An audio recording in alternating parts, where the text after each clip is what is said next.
Welcome to 15K Plus Random Movie Reviews, where we take random movies from Metacritic's 15K Plus movies to randomly watch whether we like it or not.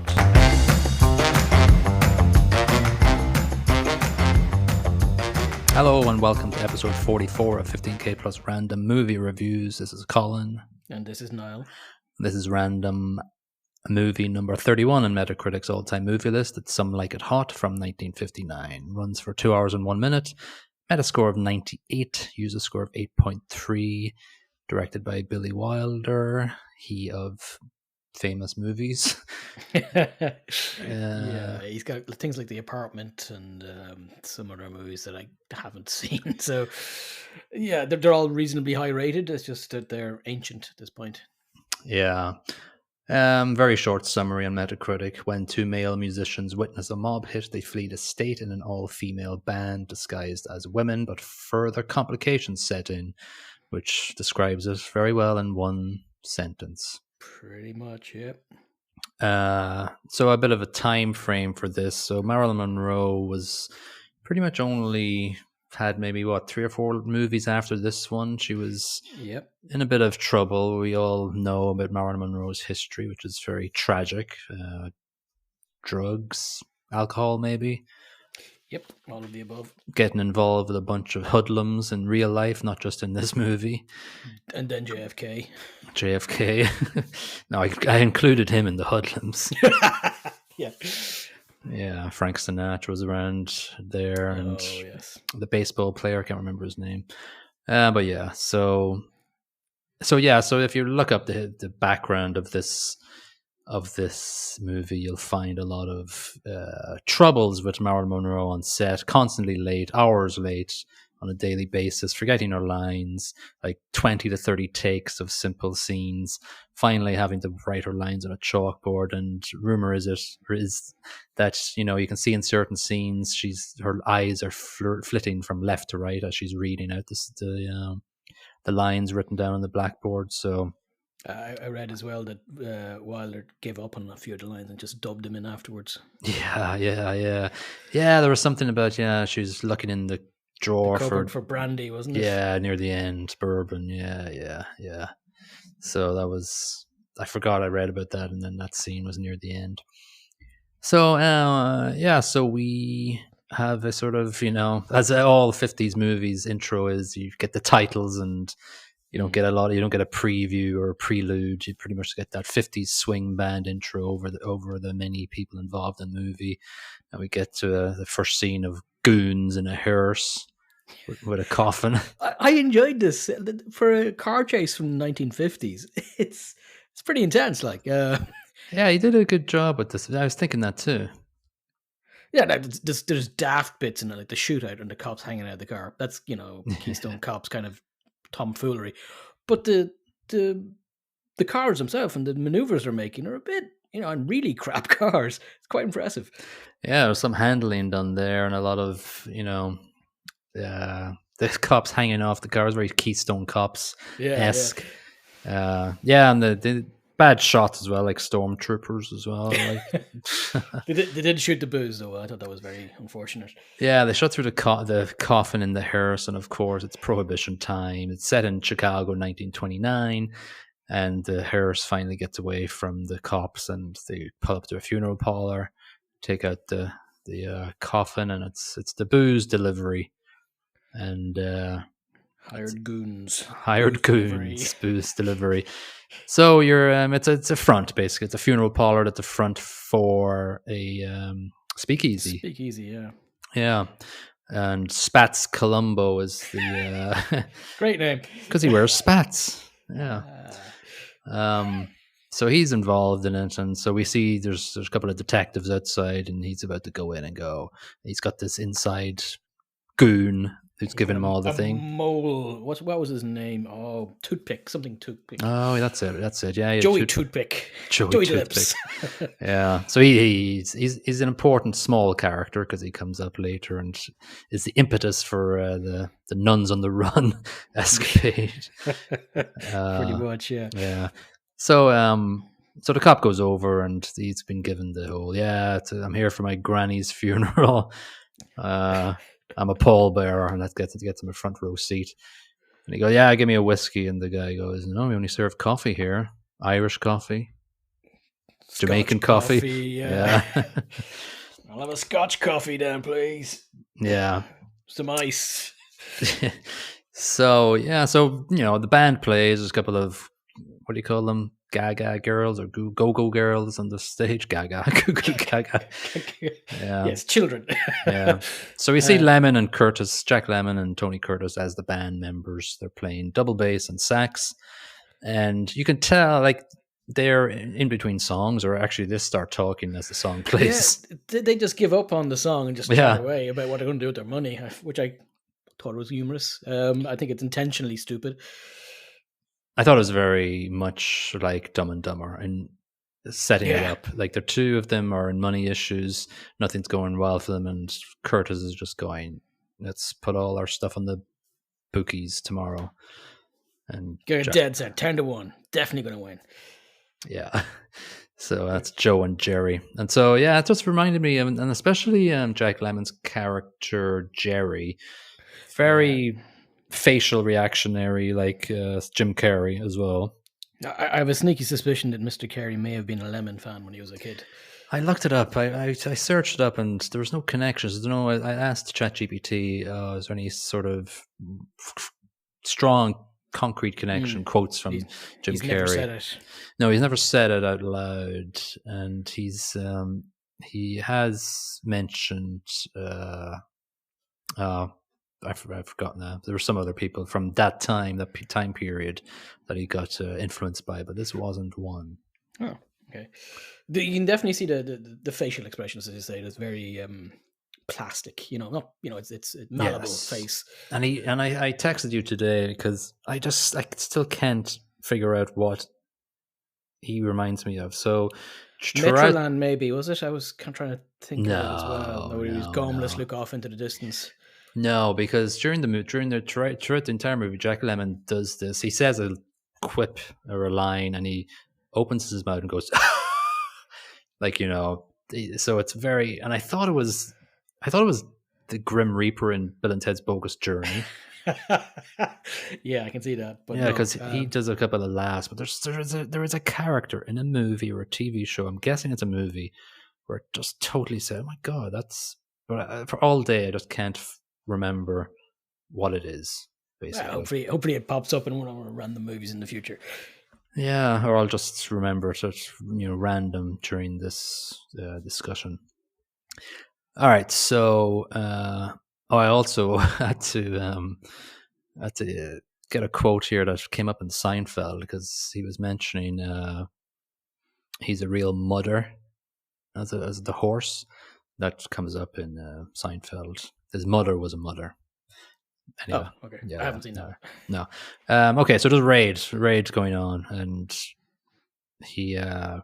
they come in and they scarp her, and everybody else gets chucked into the back of the paddy wagon, including that little stool pigeon booze guy that was roaming around the scene. Do you know him? He came in. I want a coffee. Yeah, exactly. He gets kicked out of the speakeasy for spilling brandy or whiskey on Spats. Spats, yeah. Yeah, so Spats Columbo was in there with his hired goons, and the cop goes up and goes, drinking milk. Yeah, he's going, the cop's going, yeah, got yourself a good lawyer. And he said, yeah, these are my lawyers. And so he obviously gets away with it, I'm guessing, Spats, because he's free and easy when the next time we see him. Yep. So the next for the funeral.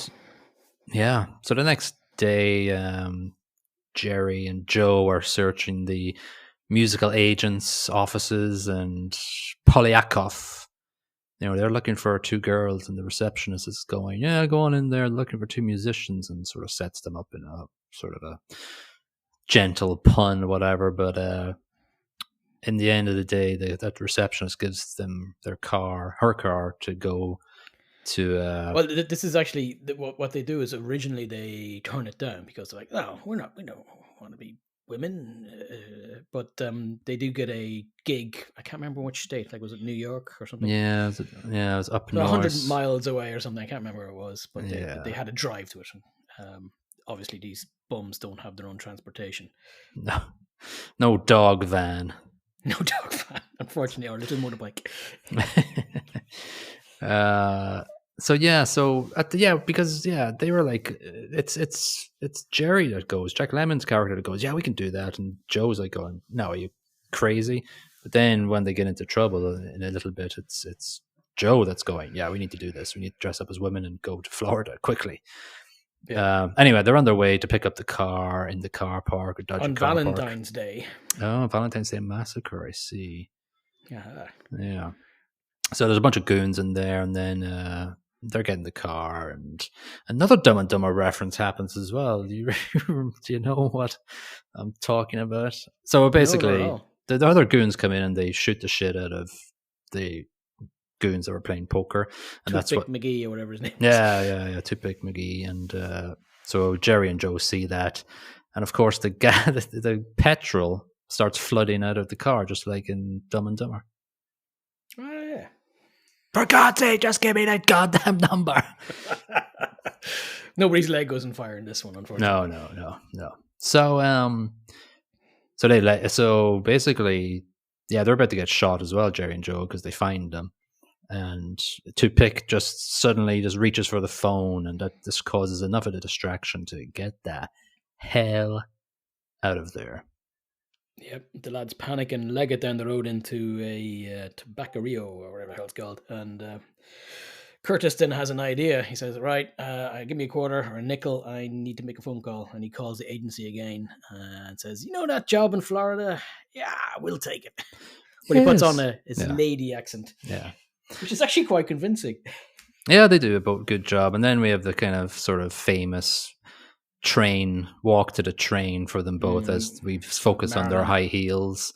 Well, the Marilyn one comes a little bit later, but it's them first walking towards it, like in their wobbly heels. And I read in IMDb that's Tony Curtis wanted training and Jack Lemmon didn't, because he wanted to walk like a man in heels, basically. Yeah, which he was. Whereas Curtis was bang on. Yeah.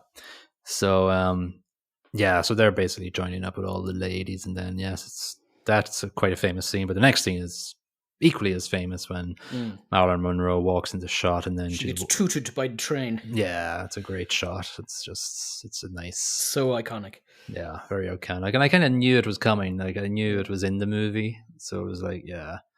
So yeah, she's good, and then they all head into the. There's actually, I laughed. I didn't laugh too much during the movie because a lot of the jokes are very 50s and quite, I don't know, normal. Yeah, a little bit more tame than we'd be used to now. Even though this movie was banned in at least one state in America, but the jokes are quite tame. Yeah. There was a couple of jokes that I found quite humorous. I don't know if you. I shouldn't, as an adult nowadays, I shouldn't have laughed at the polo joke. We can get into that later. I like the way the polo joke. Oh yeah. I like the way the agent guy, what's his name, Bloomfeld or Beanstalk. Beanstalk. It's like the servant. So he's at the door, and I think Tony Curtis slips up, and Beanstalk puts his hands on his butt and goes, "Upsy daisy." I thought that was quite funny. Yeah, and he goes fresh or something like that to him. I thought that was funny. So then, they're heading to the toilet because Joe keeps bursting Jerry's chests, as they put it. Yeah, he keeps unraveling his bindings. Yeah, and then we see Sugarcane, who is Marilyn Monroe, boozing from a hip flask from her hip, obviously. So there's a lot of... I was quite surprised at how sort of risque a lot of the shots were of Marilyn's body, to put it frankly. It's quite apparent that she was, she was in the movie for, obviously, her fame, but also her assets, let's put it that way. Like she gets top billing in this as well, and it's very intentional. that her assets are possibly the biggest selling point over and above of Curtis's and Lemmon's acting and comedy skills. Yeah, and yeah, there's a lot of stuff, and I think it was very risque when it was released. There was a lot of sort of critical. Well, I think it was overall loved as a movie when it came out, but I think it was well noted for its risque, some risque jokes, and obviously as well a lot of risque sort of outfits as well when it came to Marilyn's wardrobe. So yeah, so yeah, so she's boozing from a hip flask. There's band practice, which is quite fun, and Jack Lemmon sort of gurning it up when swinging the double bass. Yeah, I love that bit actually because at the start they're like, "Oh God, can't be arsed with this," and they're just barely playing the instruments. But then the lady what runs the band gives them some sticks, throw some funk into it or whatever the equivalent of the 1950s version of that is. Yeah. And they go for it, and it's quite funny. The expression on his face as he's spinning the bass is hilarious. It's very Jim Carrey-esque. It is, isn't it? But yeah, he obviously did it first, Jack Lemmon. So yeah, you have to give him plaudits here. Yeah, so he gets a lot of laughs and titters from his facial expressions when the lines aren't hitting, when the jokes aren't hitting for me. Then I'm smiling at his facial expressions. So Marilyn has a little running wild song here with her ukulele, and that's quite nice, but appropriate for her personal life away from the movie as well. Yeah. And her hip flask falls, and Jerry takes the blame for it. He takes the fall, which endears Marilyn's character to Daphne. Yes, yeah, Daphne, of course. It's Daphne and Josephine now. So Jerry has turned into Daphne and Joe is Josephine. So they have it was quite a fun party in Upper 7. Yeah. That did make me chuckle, all right. And at the start of the party, it's just Daphne and Monroe, and he's like, "Oh yeah, this is gonna be a party, all right." I like this, yeah. But I like this actually. Before the party happened, Josephine and Daphne are sort of talking to each other, and Tony Curtis is just saying, "Just repeat after me. I'm a girl. I'm a girl. I'm a girl." And that kind of comes back later on. And also the what the hell is that? The Sweet Sue, the band leader, she's saying to Beanstalk, "There's something funny about those two girls," but that never comes back up. Yeah, I thought because then Beanstalk says, "Yeah, I'll keep an eye on them," but he clearly doesn't. No, he never does. Sugar doesn't play any part in the rest of the movie, and neither does Beanstalk, apart from that Joe steals Beanstalk's suitcase so he can do another ploy and another mission. There's a party in Upper 7, and then we get to find out that Sugar Cane, Marilyn's character, she likes tenor sax players and glasses and millionaires, and we get that sort of backstory. Okay, all right, so that's what you like. At this point is taking notes. Yes, yeah. And then so Daphne gets into a tickle fight, and that's right. It pulls the emergency brake because they were getting close to the They might have found out wait a second, you're not supposed to have one of those. Yeah. or none of those. Yeah. So the train pulls to a standstill in Sugar, and Sweet Sue yells out, "Beanstalk!" Yeah. Yeah. So anyway, they reach Miami, and there's a bunch of old guys outside, and of course Mr. Fielding is there, and he likes Daphne. Oh, he does. Zowie. Yeah, he's a bit of a caricature, but I kind of like the character of Fielding in this. It's kind of turned up to 11. It's really stupid, but it's a bit simple and naive, and I like it. I like him in it.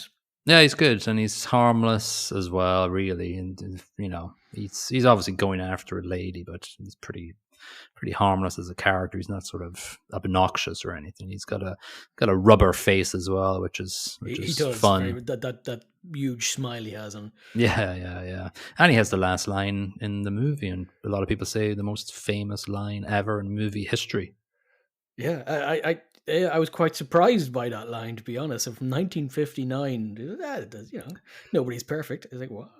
We can get into that later, but it's shocking for the time. Well, that's it though. Like you see, like it's cross-dressing. It's groundbreaking and daring for its time to have it in there, and then to have that sort of nod alluding to, well, he doesn't mind being with another man, Yeah, I'm talking about not gay marriage, but man-to-man marriage, and he's like, yeah, that doesn't upset me. Yeah, it's good for what it did back in the day, and it still stands out as a sort of a interesting movie in cinema history. I went through it all. I couldn't find anywhere where anybody called it woke. No. Maybe if it came out today. I'd be boycott it now. Oh, this woke crap. It's horrible. Ah. Yeah. Anyway, so Sugar and Geraldine meet at the beach.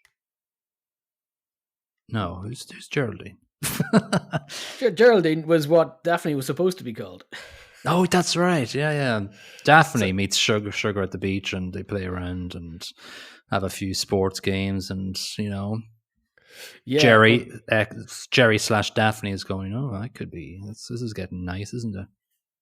Yeah, I was I was a bit surprised that he decided to get into the water with his dodgy outfit, because fabric sticks. Yeah.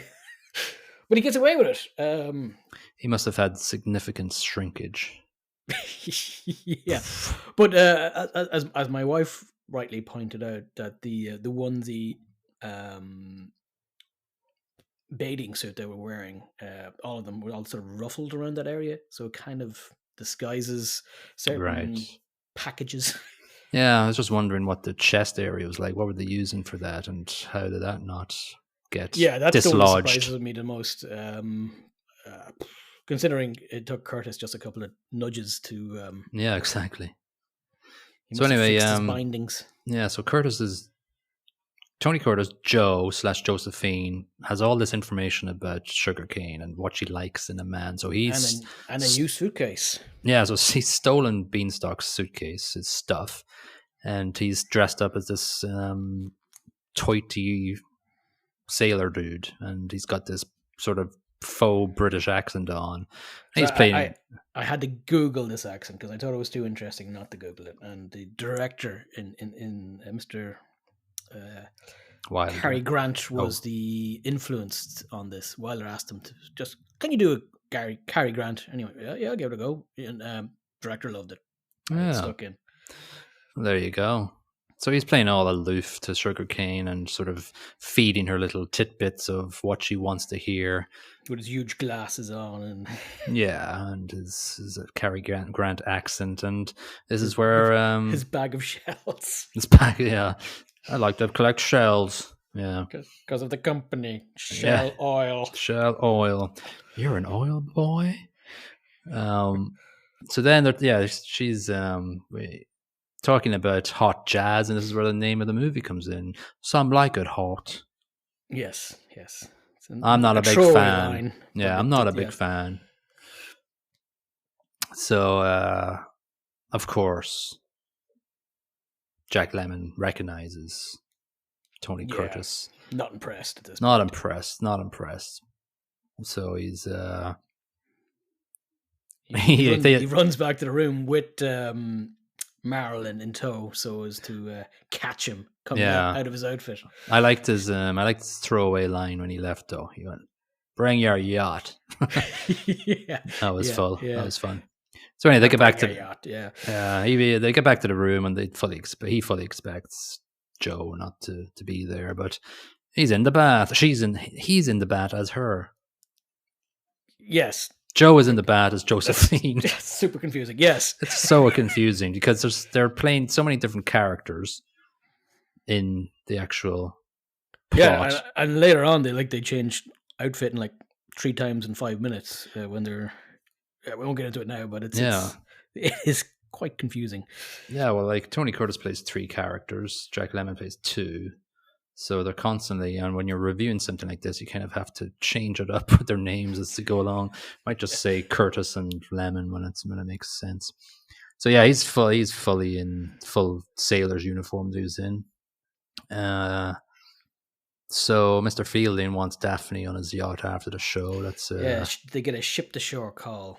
Yes. It's received by Mr. Curtis, and he's like, "Oh, of course, yeah, I should be there, yeah." So his wheels are turning. He's like, how could I use that to woo Sugar? I could probably steal that sort of setup there. And it works in the next scene. So, Marilyn Monroe with a nice famous I Want to Be Loved by You song, which is quite okay. Then Mr. Supremely iconic. That word again. Yeah. So Mr. Fielding's in the crowd and gives up some flowers to Daphne, but of course Curtis is like going, yoinks, I'll take that. They look expensive. I'll write a little note, and because Shell Oil Man said he would be in the crowd, but she's looking around for him. He's not there, but he sent flowers, which was nice. Curtis is smooth. Yeah. So he's like going, meet me on the yacht tonight. And then he's going to Jack Lemmon. Yeah, could take him out for dancing or whatever. He'll be fine. I'll take the yacht. In fairness to Lemmon's character, he really takes one for the team on this one. Yeah, he does actually. Yeah. So he rushes out to the yacht to the pier and gets there just in time for Sugar to get there and can't work the boat, so he goes in reverse, which is quite funny. It is. It's hilarious, actually. It's out of petrol. That's really funny for an oil man. Oh, I'm going backwards. Don't mind going backwards there, yeah. Yeah. So we get to that. We get to the next scene, and it's kind of funny because he doesn't know where anything is, so he's checking different doors for he opens a wardrobe, and that's the parlor. Yeah, let's go in there. So they have some champagne, and he's really laying it on thick. He's frigid. He doesn't get turned on by anything anymore. He tells the tale of his Princeton girlfriend, the harrowing tale of his short-sighted girlfriend, and him being short-sighted as well, leads to disaster. Yeah. So we get a whole, Marilyn's going, well, I'm going to fix you, basically. So that involves, gave him a couple of glasses of champagne, turned the lights down, put on some music, and kissed him probably 5 or 6 times, and like, yeah, so that's kind of working. I feel a tingle in my toes. Yeah, so then it just pretty much, it's actually quite a good scene because it cuts in between that sort of necking session, and then Daphne and Mr. Fielding dancing the tango. Cuban tango, yeah. It's like, you're leading again, Daphne. Yeah. Well, question for you on this. In the previous scene, they mentioned a couple of times French upstairs girls. I haven't Googled it because I was scared of what would happen. But I didn't get the reference. Was it like French maid or who said it? Curtis says it that several French upstairs girls were hired to try and fix him. Oh, well, I'm guessing. Yeah, I just took that for granted. It was the ladies of the night. And actually, the previous line just before that, it's because when he says the two on his failed relationship, the one that made him frigid, where they took off their glasses and they were standing near, I don't know, a cliff, and obviously implies that she falls off. And he says, "Oh yeah, it took 8 hours for the mule to bring her up," which I love. Yeah, I think Wilder's is used for he gets those little one-liners in that are sort of throwaways, Yeah. It's sort of something that characterizes his writing, I think. So I think we get to the point where they're back in the room, and Jerry's kind of going, "Yeah, I'm engaged to Mr. Fielding." Yeah, Daphne is quite happy, and she's there with her maracas still going. Yeah. Oh yeah. That was I read that was ad-libbed. That was not was it? Not ad-libbed. What do you call it? It was Improvised. That's the word. Yeah, yeah. And Wilder liked it, and actually, no, there was something about the audience was laughing so much at it in the test audience. They had to add some dialogue or something after it, or something to sort of gap it out, or something. It was interesting. So Yeah, I thought it was a nice little twist to the story that he'd been absolutely dreading his date with Mr. Fielding, Mr. Osgood Fielding. yeah, And it looked like he had a good time. like, yeah, I had a great time. I'm engaged. That was funny because that whole scene is like Jerry's going, "Have I got things to tell you?" And Joe goes, "What happened?" And he goes, "I'm engaged." And Joe goes, "Congratulations! Who's the lucky girl?" And he goes, "I am." Yeah. It's a wonderful scene. I love this bit. Like, it's obviously Curtis is like, "No, you can't do that. He's a bloke. You're a bloke. Ain't gonna work. There's laws." But then he sees the bracelet with diamonds in it, and he's like, "Oh, wait a second." Yeah, he says, "Yeah, he's good." And he goes, "Oh, these are real diamonds." And Jerry goes, "Of course they're real. What do you think? My fiance's a bum." That's great. Yeah, and it's only when you start reading the sort of quotes, it's like going, "Yeah, they're quite clever." You know, you don't expect that sort of, Dialogue depth from the 50s. Yeah, and we're not being ageist or anything, but I don't have a lot of 50s movie comedy movies in my list of things to watch. True that. So we have Spats arriving for the Friends of Italian Opera conference, which I found funny. Quite on the nose. It's been done in the. I think that's been done in The Simpsons like 4 or 5 times. Like like official or honest Italian business owners and stuff like that. Banners up in the hotel. Yeah, true. Yeah, I can imagine that being a very Simpson-esque joke.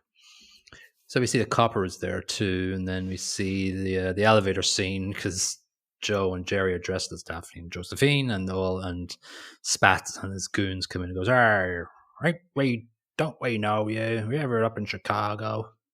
Wouldn't be found dead in Chicago." Pretty accurate. Yeah. So they were rushing into their room saying, "Let's get the hell out of here." Packing up. Yep. They decide to take the bracelet and leg it, but then Curtis's character starts feeling bad about what he's done to leaving Sugar. Marilyn. Yeah, Sugar. So he calls her up, ship to shore, says, "Sorry, we gotta leave. I have to marry some Venezuelan girl for a merger." Yeah. Or something. I'm sorry, it's just big finance. Yeah, I can't explain it, but you wouldn't understand it. Yeah, but he sends her some flowers, and when Daphne is in the other room, he nicks the bracelet and sticks it in as a parting gift. Yeah, which is a bit of a shit move from him. Oh, I would have been absolutely livid. That was going to keep them alive. Yeah, to buy all the bananas down in South America. Yeah. So so obviously Sugar comes in quite distraught, and this is, I think, where they dubbed her dialogue, where she's looking for drinking bourbon out of a hot water bottle, which is interesting sort of scene. And so they're like going, "All right, we need to get the hell out of here." And they start, "We're not going to go down to the lobby. Let's climb out the window," which is an unusual decision. Yeah. Because they are in disguise and they haven't been identified. True. And it sort of goes all wrong. Yeah, it's a very Dumb and Dumber move. So they just land on top of them, and they go. Yeah, then one story, and unfortunately, the mafiosa lads that are looking for them are in the room right beneath them, and as they basically fall into their balcony with a bass, and they're thinking, "Wait a second, aren't we looking for somebody with a bass and a sax?" Yeah. And there's holes in the base where they shot it. Yeah. Like, wait a second, they ain't no dames. Get 'em, boys. And then the goon chase begins. Yeah, the goon chase. And so they get a bit of another switcheroo where they dress as a bellhop and the guy in the wheelchair, but they just don't get very far with that. It's ridiculous because they kept their bloody high heel shoes on. Well, in fairness, they had like 30 seconds to make the change. Yeah, I was like, if they were named characters, we'd have to remember those names too. But thankfully, they weren't. Yep. So anyway, they get out. They change to be. They go up and change into women's dresses again, don't they? They do. They do. They find their way and they're running around again. Oh no! Wait a second. They've changed back into women's dresses after the cake incident. So the only people that had seen them was Spats and his buddies. Yes. But there's a birthday party given to Spats by the Bonaparte character, the leader of the mafiosa. Yeah. America. But it's after the bellhop and wheelchair, though. They change the woman's and then they go and under the table of the birthday party. No, they change that. They change into the ladies' clothes after that because nobody else has seen them as ladies. Okay, so they're dressed up as blokes. So there's another change of clothes. So it's crazy. It's crazy. Yeah. It's quite a rapid pace. Yeah. So this is a good birthday party scene for the mafioso.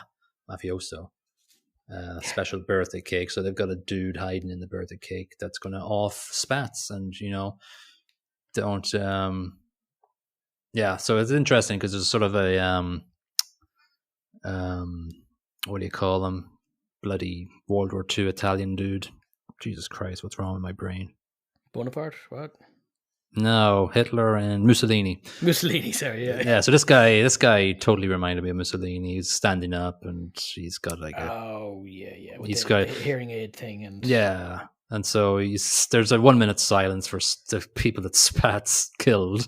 So they all sit down and they say, stand up, Spats.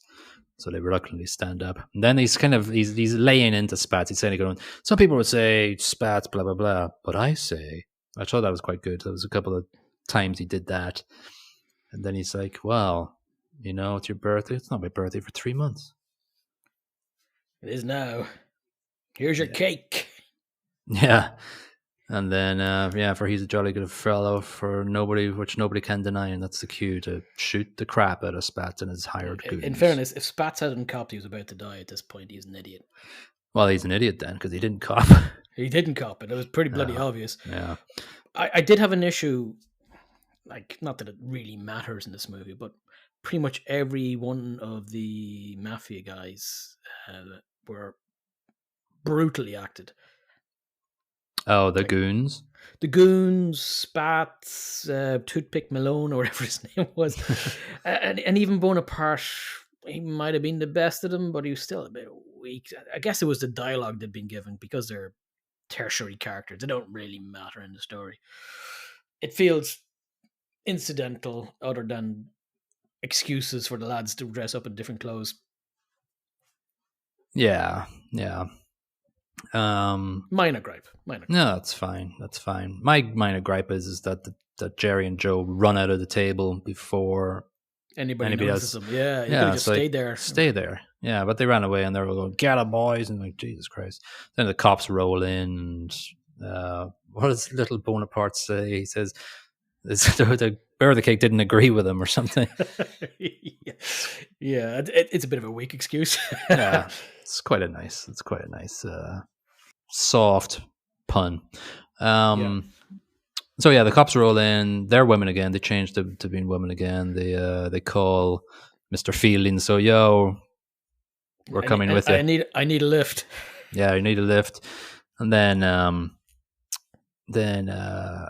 think Joe goes in to see Marilyn sing one more time, and yeah, he hears her playing in the basement below, and he's like, "Oh, I'm going to go down and take a look." Yeah. Then he feels really bad, and he runs up and he kisses her for some reason, which obviously breaks his cover. Yes. And then more mafiosa chasing.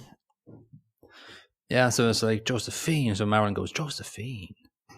And then Susan's going, Beanstalk again for some reason. I don't know why. Oh, it's because the woman ran on stage. Yeah, so they're running down to the pier. And Marilyn's singing Through With Love at that point, which is quite appropriate. Mm-hmm. And Sugar comes running for the boat as well. And Joe is going, what the hell are you doing? And she repeats a line she said at the start of the movie. I'm not very bright. Oh, not in an English accent, though. Yeah, that'd be weird. Yeah. Yeah, but it's a nice circular tying up of the movie. It's well done, well constructed at that point. And then we have the conversation between Daphne and Osgood. Osgood Fielding. Yes. Yeah. Where Well, I he have says, the. "Well, I Yeah, I can't have. marry you. I smoke. Your mum will hate me." And he's like, "I don't mind. I can never have children. We can I don't adopt mind. some. Yeah, I'm a man. Nobody's perfect." Well, nobody's perfect. It's a Smiles. lovely ending. Then it fades. Yeah. Lemmon is sort of, he just looks to the camera and Kind of accepting, but also flabbergasted by it. flabbergasted and confused, and as Osgood Fielding is just smiling away with a joy in his face. Yep, he's found the woman he loves, even though it's a man. Yeah. He's like, well, I have a terrible past. For 3 years now, I've been living with a saxophone player. I forgive you. Yeah, nothing he could say could dissuade Mr. Osgood. Yeah. So the interesting thing is that Marilyn Monroe had like contract with her whatever production house or whatever to do all her movies in color, but this was shot in black and white, and you know, I think it was a good decision. I don't know if they did it for artistic reasons or not, but it kind of works. Yeah. I think it's a well balanced movie. It's got humor throughout. It's got a bit of drama and romance. It doesn't really go over the top with the romance, like some of the traditional 50s sort of capers. I agree completely. It leans heavily on the comedy, and it stays there, and that's kind of good. It's got, as you say, elements of other stuff, but like the mafia stuff, it's incidental. So bad acting on that side doesn't actually affect the movie all that much, and the romance doesn't really matter that much either. It's more about the interactions between main characters. I suppose the four main characters, if you want to include Mr. Osgood. And the interactions between those guys is great in my opinion, especially between Curtis and Lemmon. Yeah, they make the entire movie with their interactions and back and forths and sort of those one-liners being thrown out, and and strange faces being pulled by Lemmon. Yeah, there's a little bit of conflict between them constantly throughout the movie, and that's as you know is one of the major things that drive a script. So I did try to search for some 1959 reviews, but did not happen. But the plot, first and foremost, I'm giving it a 3 out of 5. It's above average for me. I think I'm probably not giving it enough justice for the time that was released, but I think as a movie plot, it's a sort of interesting, but not overly crazy. Yeah, it's not super engaging. Complex or anything like that. Like I put down 2.5 originally, but now that we've been talking about it, and now we're thinking about the time period as well, I'd like to bump that up to 3 as well. Because of its time and because of the comedy they get with a reasonably complex and convoluted story, where the two lads flying across country and dressing up as different people. Yeah, listen, it's a comedy plot, but it's done well. Yeah. Acting, I just gave above average. I gave 2.75. I thought it was good. It was fine. I didn't gasp at anybody's performances. I thought Jack Lemmon was probably standout for me. Easily. Tony Curtis played sort of the straight foil. Even when he was playing Shell Oil Boy, he he had this sort of, I don't know, straight down the middle sort of approach to his performance. I think Jack Lemmon was a little bit more unhinged, a little bit. Yeah, absolutely. I think any other actor from that time period, this movie wouldn't be nearly as good. I think Lemmon really pulls this through with the acting. Yeah, I think Frank Sinatra was that would have been shocking. Penned for that would have been absolutely terrible. I think he might have been the Curtis character though. Yeah, but even so, I don't think he would have been good at it. He wouldn't have done it. He's too mafiosa anyway. He's real mafia back in the day. Yeah, so, dressing up as a lady probably wouldn't be his cup of tea. No, absolutely not. Yeah, so acting I gave 2.75. I've got 3.25. 3.25? Okay. I really loved Lemmon in this. Mm-hmm. Curtis was okay, as you say, and listen, there's a load of bad acting. There's a load of terrible acting, but it's incidental. It's irrelevant. So I'm mostly basing that on Lemmon. Yeah, yeah. I agree. He's the standout. I don't think anybody got uh, awards for this, Oscars for it. We should probably mention Monroe's acting in this as well. It's not terrible. It's just it's obvious at times that she forgets her lines and stuff like that. Yeah, and to be honest with you, she's got this sort of, and like I haven't really in depth analyzed her movies at all, and she's got this innocence about her in the character she played in this, which is quite endearing to her. Very much But so. but I got sort of tired of her sort of breathless way of delivering her sentences. It was very sort of she was sort of that sort of stereotypical breathless damsel, you know, Well, that 50s movies have. Unfortunately, that's all she has in her acting repertoire, because I've seen her in other stuff and she's kind of the same character. You know, she plays a ditzy blonde who's a bit innocent and naive in the world. I saw, because I just got interested in her ending, and she was halfway through her last movie when she died quite suddenly, and they didn't finish it, and so this movie is 37 minutes released on YouTube, and I watched it all, like, sort of, and she played, and she was a very interesting character in that. She wasn't ditzy, she was just very, and she was very playing it quite serious as well. It was interesting to see it. Oh, really? Yeah. But I was just sort of seeing how many movies after this did she die. It's quite sad. Sound brackets track I gave 2.75. I thought a couple of the Marilyn Monroe songs were quite nice, but they're kind of incidental. They don't really play a major part in it. I Want to Be Loved by You is very seminal, but apart from that, it's your usual sort of 50s music. Yeah, I give you. I think it was the same. Did I write that? Yes, same as that. A lot of it's period stuff that doesn't really stick, but that a couple of songs that Marilyn Monroe actually does kind of brings it up somewhat. Yeah, it brings it up above average, and that's fine. There's only one Oscar winner for it. It was the costume design, which was interesting. Really? I missed So that. Okay. yeah, so Jack Lemmon got nominated, but Tony Curtis didn't. That would be about right. Yeah. Yeah. And finally, production. I think for the time that it was and the production choices that they made, I gave 3.75, just because I feel like it's an innovative movie for its time. I think the production choices for going with this sort of topic comedy that was not done before, and cut a little bit close to the bone, I'm guessing, for certain religious people back in the 50s. Yeah, absolutely. I think the production is, it's to be applauded, I think. I agree. I give it 3. To be honest, I love the production straight from the start. Like that car chase scene at the start was actually incredibly well done for that time. But then, as you say, later on, the choice of shots are quite interesting. The scenes are quite well done. So while it's not going to blow us away from modern cinematography standards, it's more than capable.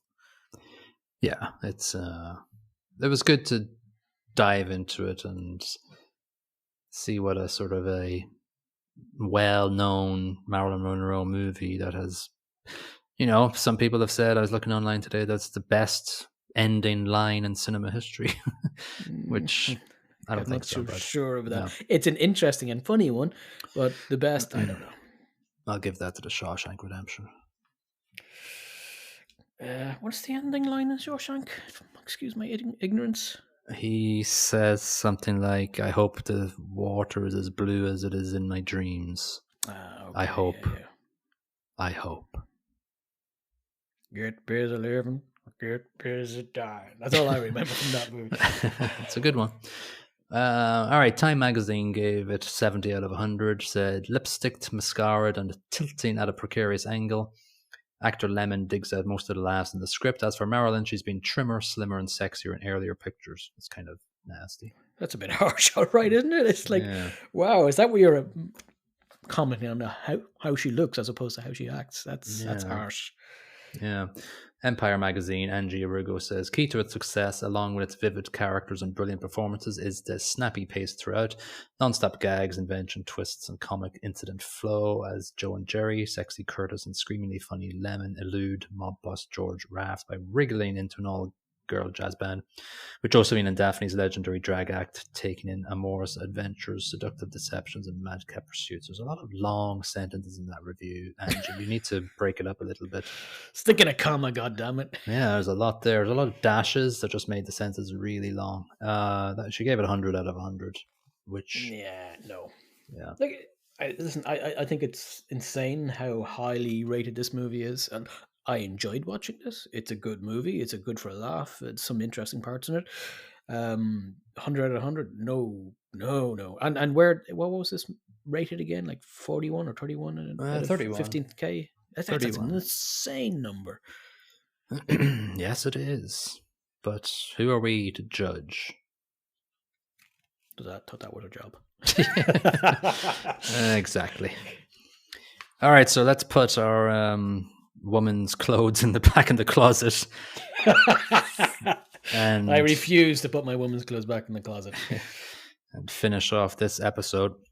So here we are. We are about 4 weeks away from Oscar night, the most prestigious and worthless night in movie. Yeah. But having said that, there is a lot of best movie winners out there, 95 of them to be exact, and we figured that we would, for the next 4 episodes, pick a random number between 1 and 95 and watch Oscar winners of best movies. And we're quite excited by that because it gives us a bit of quality. But we've got a couple we don't really want, but let's see. Fingers crossed. Let's see what happens. So I'm going to with wolves. Well, I'll take it, but there's a couple worse than that. So I'm going to randomize our number now between 1 and 95 and see what we get. The number is 49. Oh, interesting. Which is The Godfather Part 2 from 1975. So if it was 51, it would be The Godfather from 1973. So that'll be interesting. Sucky, actually going to jump right in the middle. Well, here's the deal. So should we watch The Godfather? That's the thing that we should do now. So randomly we got 49, which is Godfather Part 2. However, in the random universe, it makes a lot of sense for us to watch The Godfather first. I think so. Because it's been an awful long time since I've seen either of these movies. Same. And going in cold in a sequence of movies is kind of crappy. It'd be like going into halfway through Lord of the Rings movies. True. Okay, so I hope our audience will forgive us. So, of course, in the random universe, these things happen. And so, Godfather Part 2, maybe we'll get 49 again. And it'll just be a Godfather. We'll just keep reviewing The Godfather over and over again. So, this is 1973's best film Oscar award. So, we will watch The Godfather, which is number 51, as opposed to Godfather Part 2, which is number 49. It's actually kind of handy that both movies are Oscar winners. True. So, so we will do that in episode 45, and we will continue that for the next 4 weeks in the run-up to Oscars 2024. And we will see you in that episode to watch The Godfather then. Please review and look at all our other social media accounts, TikTok, Twitter, Instagram, Facebook, we're YouTube, everywhere. Every podcast platform. Review and rate us if you have the time. We'll see you on episode 45. Bye-bye. Cheerio.